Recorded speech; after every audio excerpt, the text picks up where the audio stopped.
Hello and welcome to another Warcraft 3 audio commentary. This is going to be a 1v1 game from the Azeroth solo ladder, and it is going to be a human mirror match on Turtle Rock, and we end up with close spawns. We are both going to scout immediately. My opponent, flow-098. This guy is a fairly decent player. His APM is always pretty high. If I was to say he had an advantage over me, it'd probably be in the APM category. His APM is a lot higher than really it needs to be. I think he does a lot of spamming for that, but again, he consistently does a lot more actions in the game than me.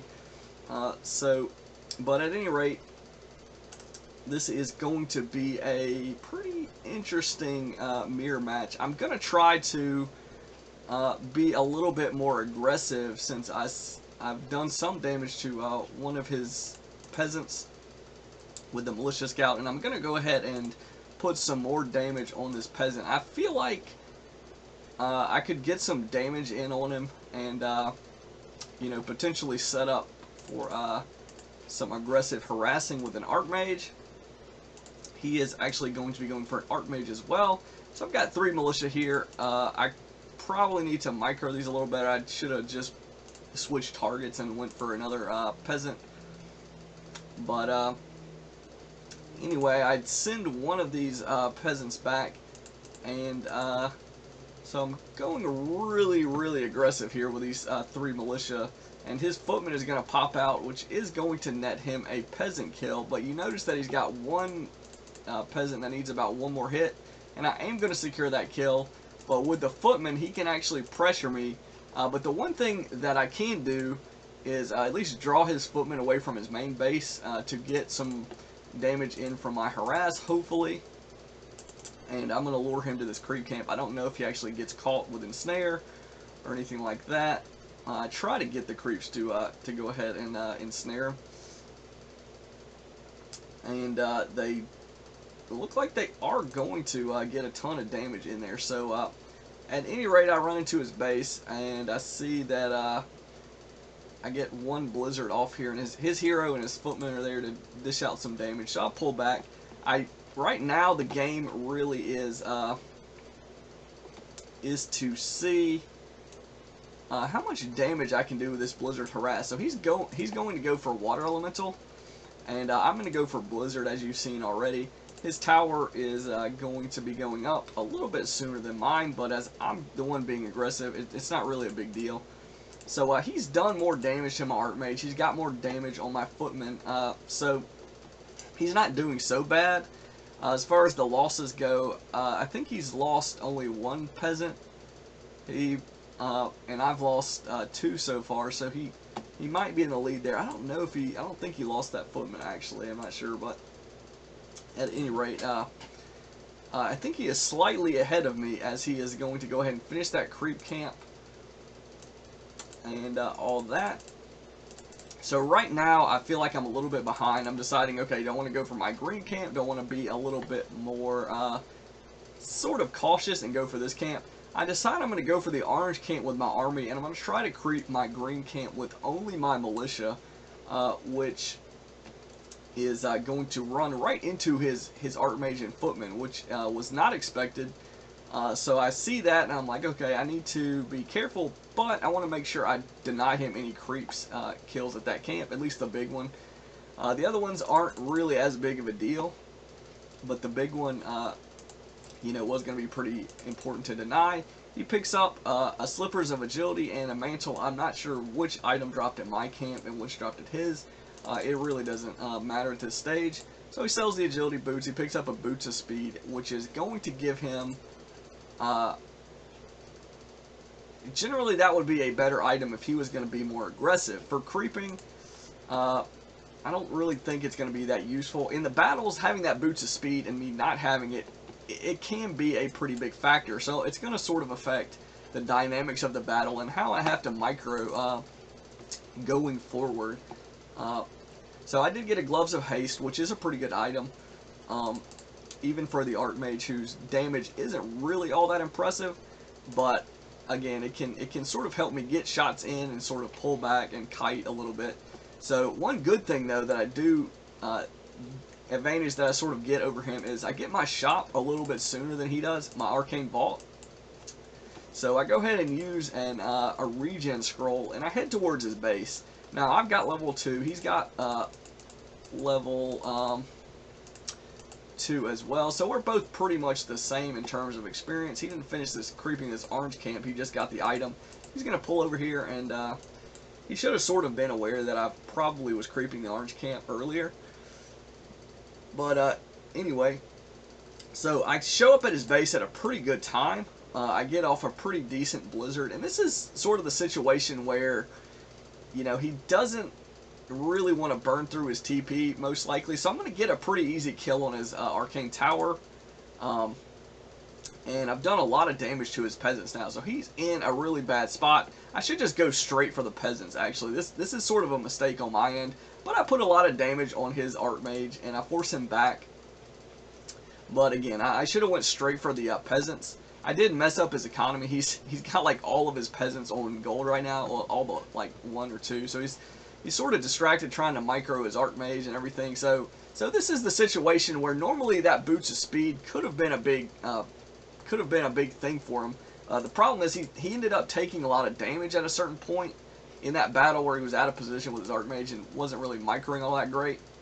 So anytime he's in range to like hit me or my archmage, specifically, I'm going to go ahead and get a little bit more damage on him over and over.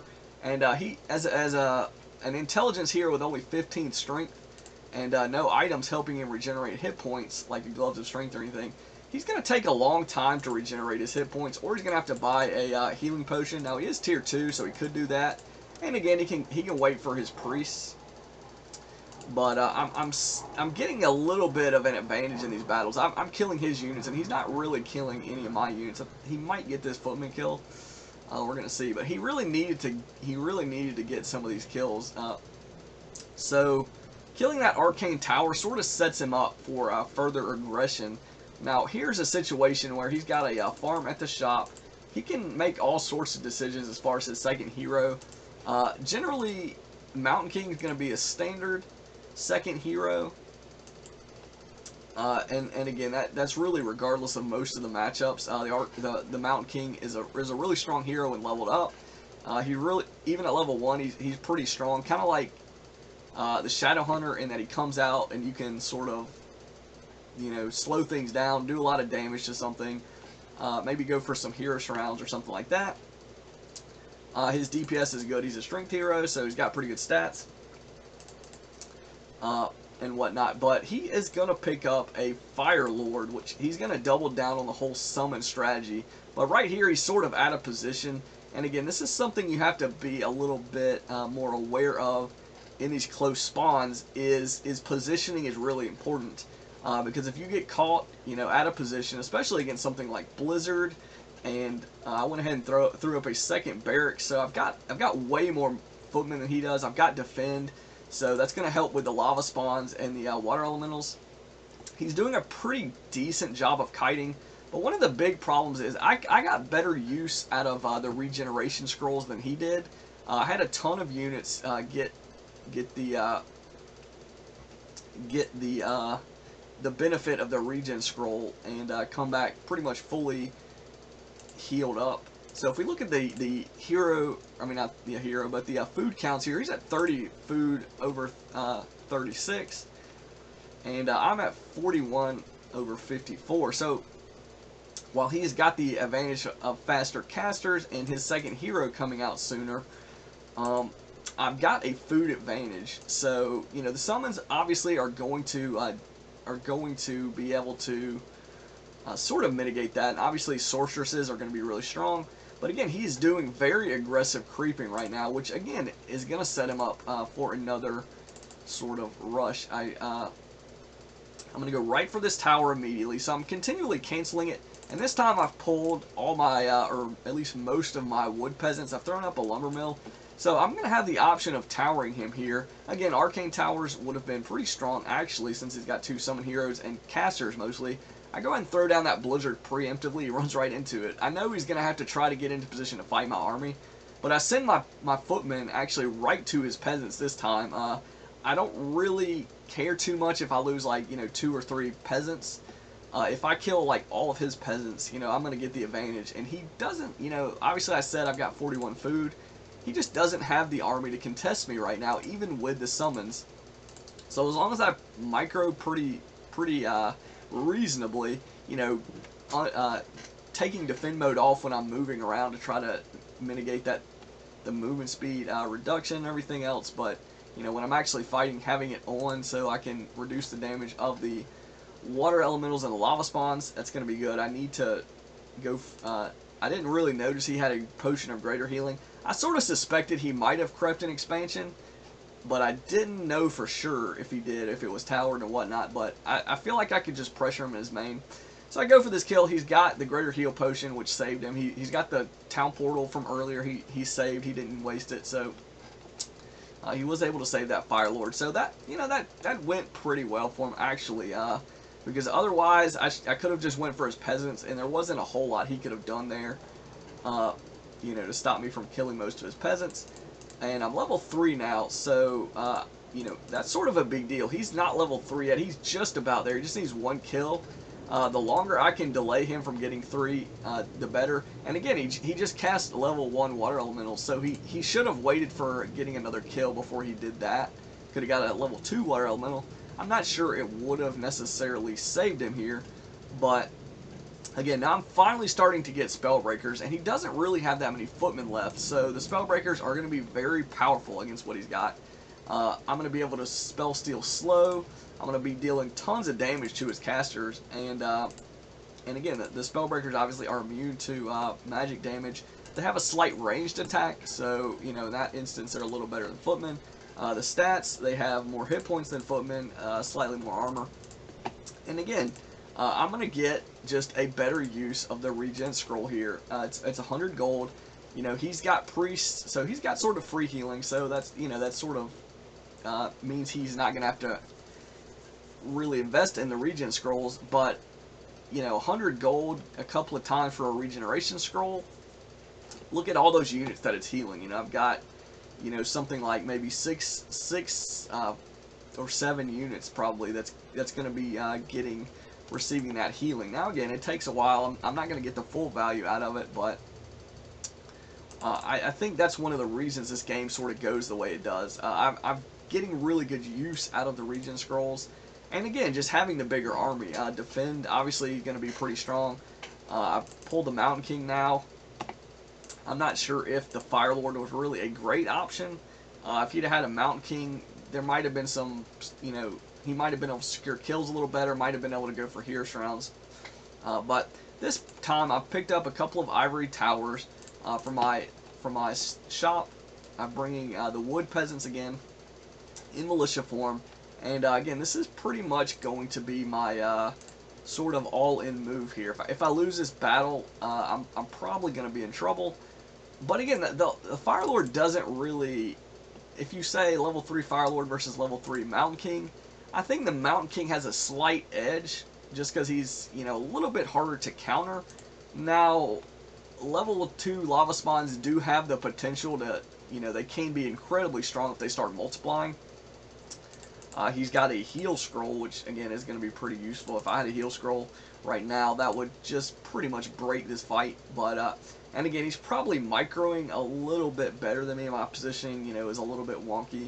I'm trying to, having to try to aim these blizzards and not get killed, and all this stuff. But I did have a healing potion as well on the Archmage, so that was really useful. He's going to get a good use out of the cloak of invisibility, cloak of shadows. And but like I say, the problem is he just didn't have the same food count as me. So this fight, I threw a ton of stuff at him, and he's probably got a lot of resources backed up. Yeah, he's got about 800 gold right now. So he needs to be producing units. He needs to be militiaing everything. That was really sort of a do or die battle for him. And the fact that these towers got up, it was going to be difficult for him to block those towers, because I can repair with like all these peasants. He had to deal with all my footmen, and again, he didn't. while he did have casters, he didn't, he didn't really, wasn't going to just crush me, because I've also got spell breakers, so slow isn't really just going to annihilate me. I want to pull to these towers because I've got a lot of damaged units here that he can pretty easily kill, but as long as I'm in range of the towers, I should be getting an advantage here. So, and I'm going to throw up another Arcane Vault so I can try to get a regen scroll before our next battle. And so I've killed pretty much all of his workers here. I need to go kill these, and I do.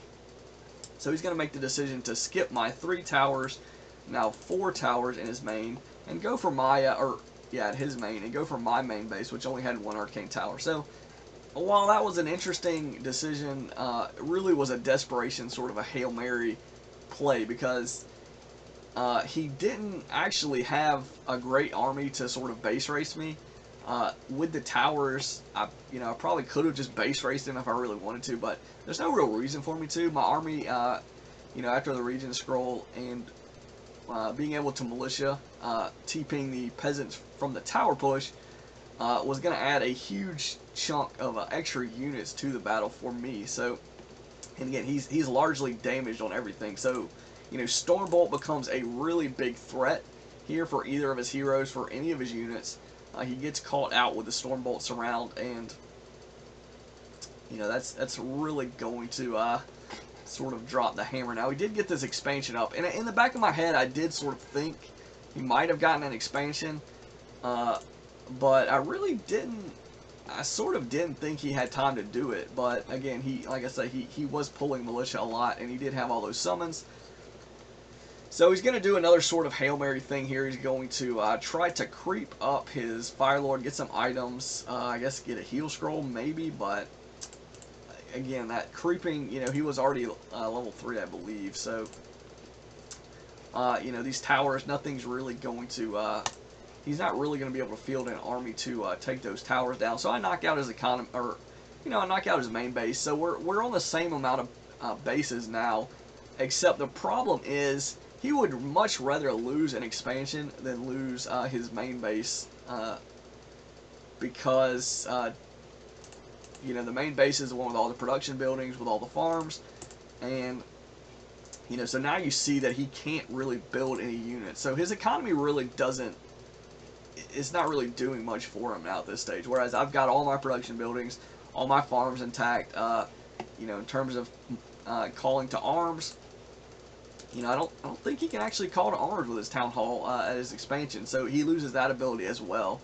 But the main thing is losing the sanctums, because he, once he can't build casters, he really loses the ability to counter a lot of things that I can do, and really get himself back in this game. So the game is pretty much over now. He's trying his best. He does have level 4 on this Fire Lord, but he doesn't really gain a lot with level 4. I mean, he gains some stats, and I guess he might have gotten Soul Burn or something like that to be slightly annoying, but in terms of, like, a big, huge impact, like, splash ability, like maybe level 2 Thunderclap, for instance, or level 2 Brilliance Aura to go with everything else, it just doesn't have the same impact on the Fire Lord.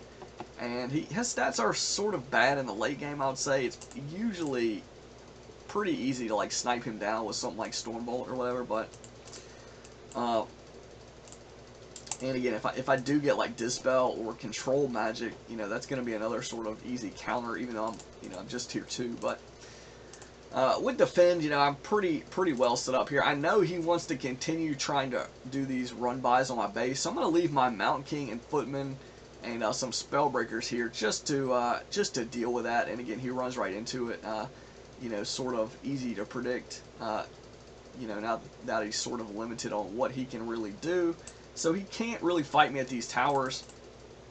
And again, with the Mountain King here, he can't really fight me at my, or really hope to run by and do much damage at my main base.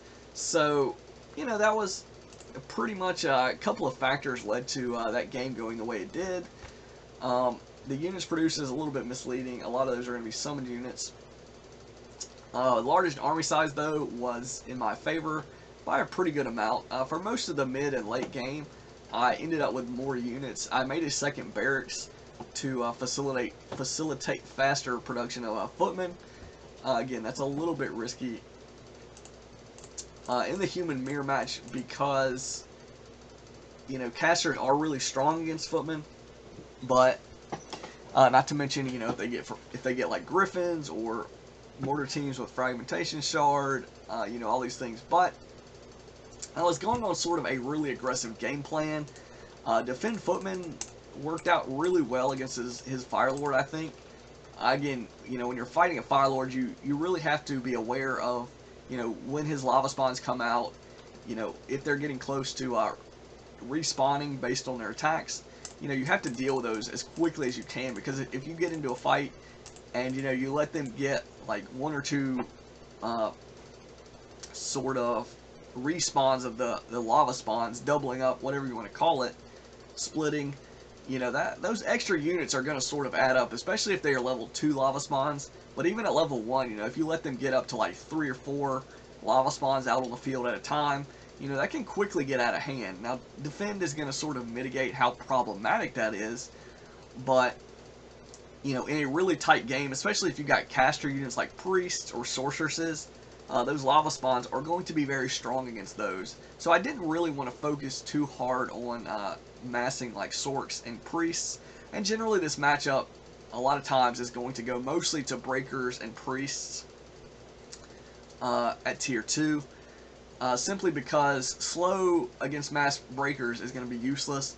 Sorceresses obviously are going to take extra from spell breakers, so they're not going to be really all that effective if they've got any number of spell breakers, especially with Brilliance Aura.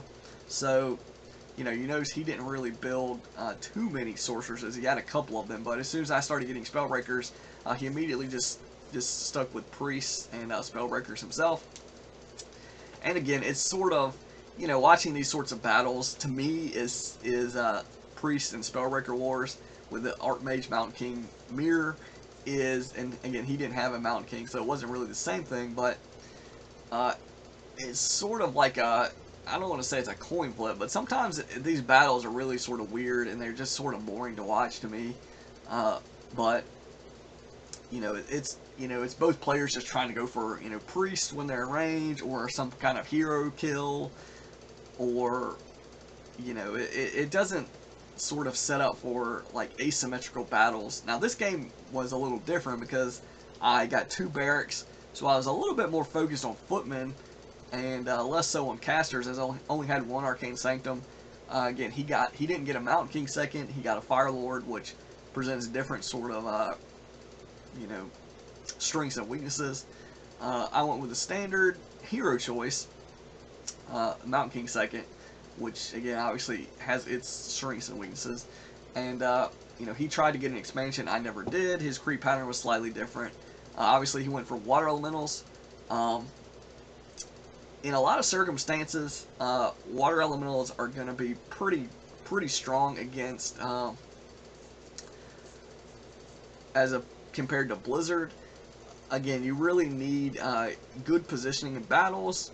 You need, to sort of pick your moments to harass with Blizzard, to go for stuff.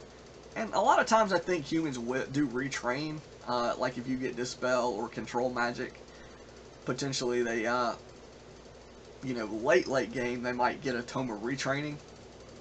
But, again, if you're against mass Spellbreakers, Blizzard there's not a lot of good targets. So I didn't really want to let the game get to a point where he had something like 12 Spellbreakers and, a handful of Priests, because then he can just dodge my Blizzard, and Water Elementals are going to be a little bit more effective, just generally, in terms of how much damage output they offer and stuff like that. So, and I never actually did get Control Magic, and I'm not sure that I actually had Dispel either, which, again, it would have been nice to have Control Magic, but that's tier 3.